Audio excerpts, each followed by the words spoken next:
This month at the All Together Now conference, we had the privilege to ask a few questions to experts who are shaping the future of community connectedness across the country.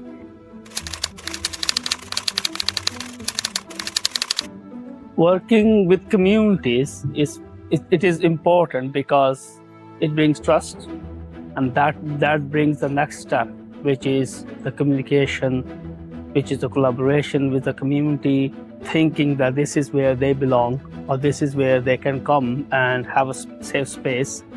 Communities know what they need and what they want. There's such a discrepancy between those who are at national government level and those in communities. And so it's so important to work kind of equally with communities in order to get that breadth of knowledge, that depth of knowledge and that expertise about the local neighbourhood.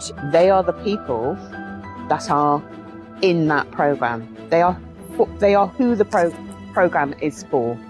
And their lived experience, being in a place, should be the root of all design processes. If we don't generate evidence from the community up, we're never going to be able to feed that into policy and develop the policies that are going to be effective for those communities on the ground. No one aspect of our work, no one grouping has all the answers. So unless you include the communities that you're working with, the work just, I think, will lack acceptability. Without that co-production element, I think you're just really getting bits of the jigsaw, but not all of the picture.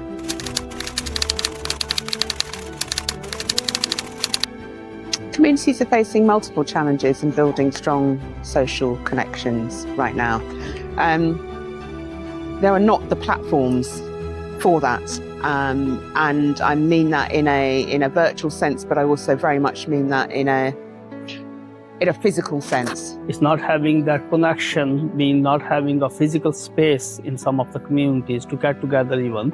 Lack of funding for a lot of things, but lack of funding for community activity. Obviously the cost of living crisis and people just needing to focus on basically surviving the day-to-day and not having the time or maybe the headspace to go out and make connections. And then there's also things like the social divisions that we're seeing increasingly. We need to find a way of equaling the way resources are allocated to communities to make sure that people can get the most from the communities that they're in. But resourcing isn't just about getting in the pound, shillings and pence, it's about actually having an ability, once you get it, to work with it. And I think part of the challenge for communities is that they really need to build up that internal capacity around governance structures, around being able to actually utilise the funding and the resourcing they get adequately and correctly.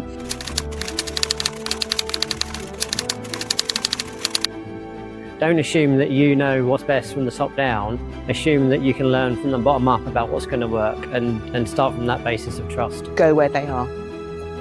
So this is not about bringing people into your space to tell them how you do things. It's very much about going to see and meet people where they are in their daily lives, doing the things that they do and creating your understanding from just being part of that. It's focus on the process.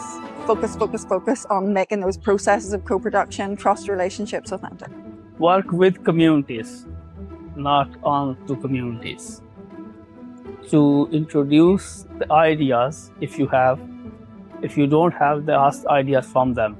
There's a lot of things we could say, but perhaps if we focus on the importance of community buildings. We're at the lovely Toynbee Hall today, so that kind of makes it, I guess, come alive. That is so important to have those genuinely open and welcoming spaces.